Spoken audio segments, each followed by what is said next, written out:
Assalamualaikum warahmatullahi wabarakatuh. Perkenalkan, nama saya Yuda Adiranto dengan NIM 20053063, Prodi Pendidikan Ekonomi, Fakultas Ekonomi Universitas Negeri Padang.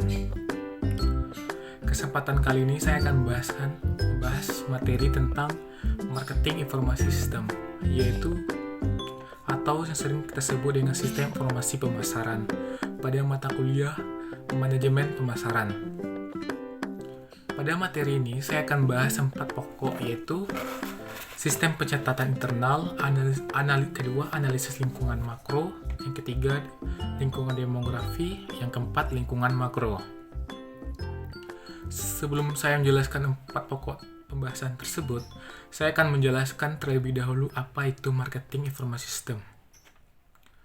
Marketing informasi sistem, atau yang sering kita sebut dengan sistem informasi pemasaran, adalah dapat diartikan sebagai bagian-bagian yang saling berhubungan dan saling berkaitan secara tetap dalam pembentuk suatu kesatuan yang erat. Hubungannya terhadap organisasi, perusahaan, jasa, barang, ide-ide, lingkungan, teknologi yang saling mempengaruhi dan membantu dalam mengambil keputusan. Adapun menurut para ahli, yaitu menurut Philip Kotler, sistem informasi pemasaran adalah struktur yang berlanjut dan saling berkaitan dari orang, peralatan, serta prosedur yang ditetapkan untuk menganalisa, menyaring, dan membagikan informasi yang spesifik tepat waktu guna cermat mengambil keputusan dalam lingkungan pemasaran. Dengan tujuan penyempurnaan, perencanaan, pelaksanaan, pengawasan, dan pemasaran. Didefinisikan secara luas, sistem informasi pemasaran adalah kegiatan perseorangan dan organisasi yang memudahkan dan mempercepat hubungan pertukaran yang memuaskan dalam lingkungan yang dinamis melalui penciptaan, pendistribusian, promosi, dan penentuan harga barang jasa. Selanjutnya saya akan bahas 4 pokok pembahasan tersebut, yaitu yang pertama adalah sistem pencatatan internal. Pada sistem pencatatan internal, marketing informasi sistem terdiri ada 3 komponen, yaitu sistem pencatatan internal, sistem intelijen pemasaran, sistem riset pemasaran. Apa itu sistem pencatatan internal? Sistem pencatatan internal adalah merupakan informasi dasar yang digunakan oleh pengambilan kebijakan, khusus adalah manajer pemasaran. Terkait strategi pemasaran yang akan dilakukan, catatan internal terdiri dari informasi data siklus, jumlah pesanan, hingga pembayaran, penjualan, dan rancangan sistem laporan. Pada sistem pencatatan internal ada 3 siklus, yaitu siklus pesanan sampai pembayaran, sistem pelaporan penjualan, dan merencanakan sistem laporan berorientasi pada pemakai. Komponen yang kedua yaitu sistem intelijen pemasaran. Apa itu sistem intelijen pemasaran? Seorang prosedur dan sumber daya yang digunakan para manajer untuk memperoleh informasi sehari-hari mengenai perkembangan berkaitan dengan lingkungan pemasaran. Manajer pemasaran mengamati lingkungan dengan 4 cara, yaitu pengamatan tidak terarah, pengamatan bersyarat, penyelidikan informal, penyelidikan formal. Yang ketiga adalah komponen yang ketiga, yaitu sistem riset pemasaran. Apa itu sistem riset pemasaran? Yaitu perencanaan, pengumpulan, analisis, dan pelaporan secara sistematis atas data dan ketentuan yang relevan dengan situasi pemasaran yang dihadapi perusahaan. Penyediaan riset pemasaran itu ada 3, yaitu perusahaan riset jasa tersindikasi, yang kedua perusahaan riset pemasaran yang dipesan, yang ketiga perusahaan riset pemasaran dengan keahlian khusus. Yang kedua yaitu analisis lingkungan makro. Ada 6 lingkungan, yaitu lingkungan demografi, lingkungan ekonomi, lingkungan alam, lingkungan teknologi, politik, dan budaya. Saya akan menjelaskan satu-satu dari lingkungan demografi, yaitu di lingkungan demografi ada 5 pembahasan bagian-bagiannya, yaitu yang pertama adalah pertambahan penduduk atau pertumbuhan penduduk. Angka pertumbuhan penduduk akan mempengaruhi tingkat peluang pemasaran bagi suatu produk atau jasa. Pertumbuhan penduduk yang semakin tinggi, maka akan semakin peluang lebih luas. Bagian yang kedua, yaitu perbandingan presentasi umur. Kategori umur pemasaran biasa dimulai dari balita, anak-anak, remaja, dewasa, dan orang tua. Presentasi setiap umur akan menentukan juga peluang bisnis di dalamnya.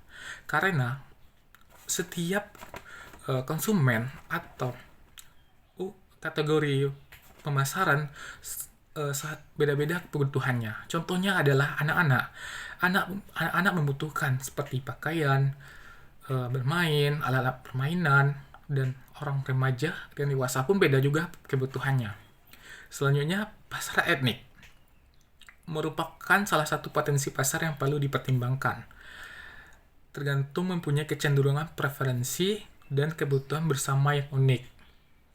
Selanjutnya, tingkat lulusan akademik. Maksud dari tingkat lulusan akademik adalah merupakan berpengaruh terhadap pola belanjanya dan gaya hidup seseorang. Cara memasarkan untuk kalangan berpendidikan tinggi akan berbeda dengan cara pemasaran yang lebih rendah. Selanjutnya, pola kehidupan rumah tangga. Maksud dari pola kehidupan rumah tangga adalah rumah tangga di Indonesia masih menerapkan pola keluarga besar dengan orang tua, anak-anak masih berkumpul satu keluarga hingga tua. Namun di kota-kota besar, keluarga muda sudah mandiri dan memiliki rumah serta memisahkan diri dari orang tua. Dalam artian kata, kemandirian yang benar-benar terpengaruh terhadap lingkungan demografi tersebut dan terhadap sistem pemasaran. Selanjutnya, lingkungan ekonomi. Maksud dari lingkungan ekonomi adalah distribusi pendapatan. Tingkat pendapatan suatu daerah akan menentukan produk dan jasa dengan kualifikasi seperti apa yang cocok di daerahnya. Tingkat tabungannya, utang pinjaman, tingkat tabungan akan menentukan seberapa besar potensi pengeluaran yang akan dilakukan oleh seseorang. Ya, selanjutnya yang ketiga adalah lingkungan alam. Menipis sumber daya alam. Maksudnya di sini adalah sumber daya alam adalah suatu yang harus dieksploitasi yang lama-kelamaan akan habis. Salah satu kunci utama adalah melihat bagaimana sumber daya alam yang masih bisa dimanfaatkan dan hingga berapa lama. Jadi kita melihat peluang yang ada di lingkungan tersebut. Selanjutnya, lingkungan teknologi. Maksud dari lingkungan teknologi adalah perkembangan teknologi yang sangat cepat. Perkembangan dalam hal teknologi semakin cepat dirasakan dengan datangnya internet.